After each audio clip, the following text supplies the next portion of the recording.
सोने चांदीच्या प्रकरणामध्ये नेमकी आपल्याकडे काय तक्रार झाली होती, कलमं कुठली आहेत आणि आरोपी कोण आहेत?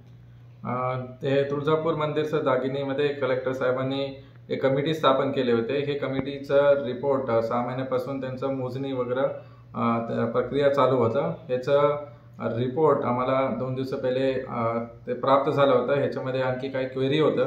ते क्वेरी अनुसार आम्ही आणि कलेक्टर साहेबांनी ते परत चर्चा करून ह्याच्यामध्ये कोणाचं जबाबदारी होतं आणि ते दागिने ठेवण्याचं जबाबदारी कोणाकोणाचं होतं ते सगळं कमिटीने रिपोर्ट दिल्यानंतर आम्ही काल रात्री गुन्हा तुळजापूर पोलीस स्टेशनला दाखल केले. ह्याच्यामध्ये 420, 419 आणि असं वेगळ्या सेक्शन्स आम्ही लावून गुन्हा दाखल केले.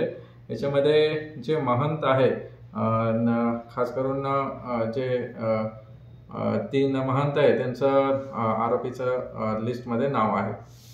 काय प्रकार होता तो?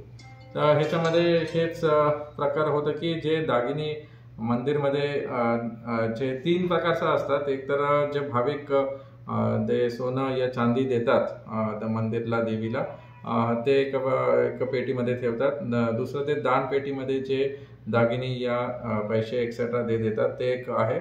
आणि जे पारंपरिक आलेले जे दागिने आहे, देवीचं दागिने, ते एक दुसऱ्या पेटीमध्ये ठेवतात. असं वेगवेगळं पेटीमध्ये ते मोजणी झाल्यानंतर आम्हाला ते कमिटीला समजून आले की ह्याच्यामध्ये काही दागिने मिसिंग आहे. तर ते अनुसार गुन्हा दाखल आहे. ह्याच्यामध्ये किती क्वांटम मिसिंग आहे, आणखी रजिस्टर्स कोणाकोणाचं होतं आणि कोणाच्या ताब्यामध्ये होतं, हे सगळं इन्व्हेस्टिगेशनमध्ये समोर येईल. आज आम्ही SIT स्थापन करण्याचाही एक आदेश काढलेले आहे.